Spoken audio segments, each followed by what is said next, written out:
Steve Reed, you've come to look at, one of the things you've come to look at here in Basildon is permitted developments, office block conversions. What, in essence, are your concerns regarding this?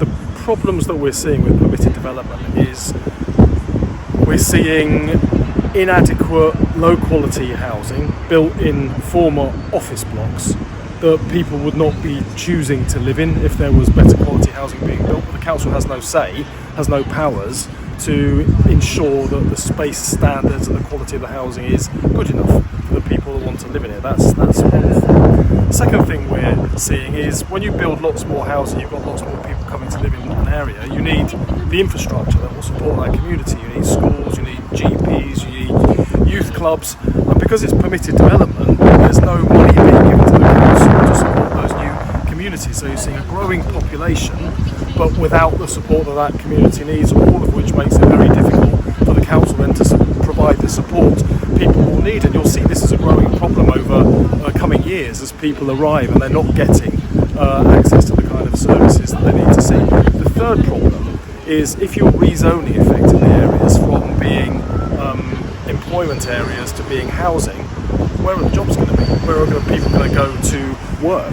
We've got low quality housing, a shrinking number of jobs available. It's causing degradation of the town centre because the council can't plan with local retailers and leisure providers what goes where, because those powers have been taken away under permitted development. So we're fundamentally seeing the government taking away regulations and then allowing town centres like Basildon to be run down. Who wants to see that? So, the leader of Harlow Council has come across here today. So what support or advice have you been able to give him? Well, it's a very similar situation in Harlow, of course it is, because this is a problem that's affecting the whole country because of the Conservative government really just ripping up the rules that allow local people to have a say over their area. They're imposing decisions from Whitehall instead. Now, for me, this visit today was to hear from the front line what impact this is having on places like Harlow and Basildon, the impact it's going to have on people's lives, on people's jobs, on people's livelihoods, on people's futures. And I'm afraid the picture looks just as bleak as I was expecting it to look. I've got a real sense of how it's going to hold back Basildon and Harlow from becoming the kind of ambitious places that local people want to see. Some will say, possibly Conservatives, that a lot of their clients are from London-based councils, sort of Labour councils, and so Labour may have to later clean up its act before it starts criticising. Well, the problem is the government has cut funding to councils right across the country at a time when poverty is rising.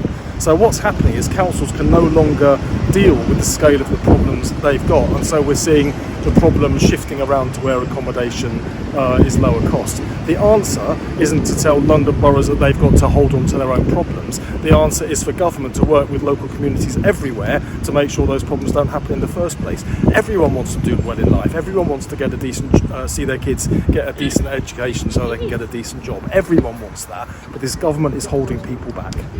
Mark Ingle, you've come across here to Basildon today to speak to the Shadow Housing Minister. How did talks go? Well, we had a very informed debate.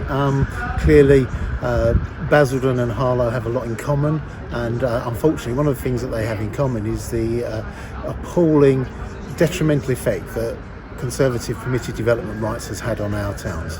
And so you're all in the same boat, though, aren't you? You must be looking at the white paper and having the same concern. So yes, it's great that you and the Shadow Housing Minister and Gavin Callaghan, leader here in Basildon, but what actually can now the three of you do?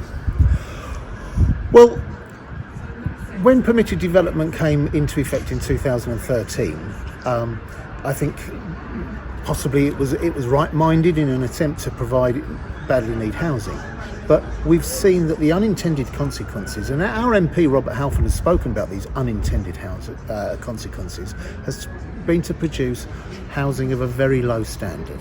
And when you accept that there was a problem with permitted development rights 1, what you mustn't do is run headlong into producing permitted development rights 2, which will only compound the problems. You can't pretend that these are unintended consequences if you're just going to repeat the mistakes of the past.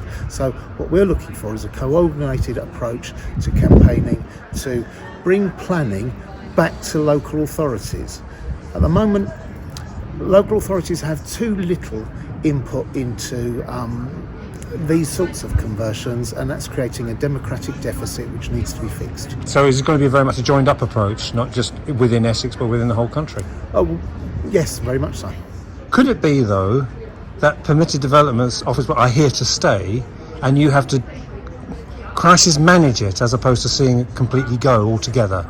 Well, certainly some of our office blocks may be here to stay, and we're doing everything that we can. We're looking at legal routes, we're looking at enforcement routes to try and mitigate the harmful effects. The meeting today was about not allowing more of those mistakes to be made in the first place, and we're looking for this coordinated approach, Labour councils and the Labour Party generally, to tell the government enough is enough.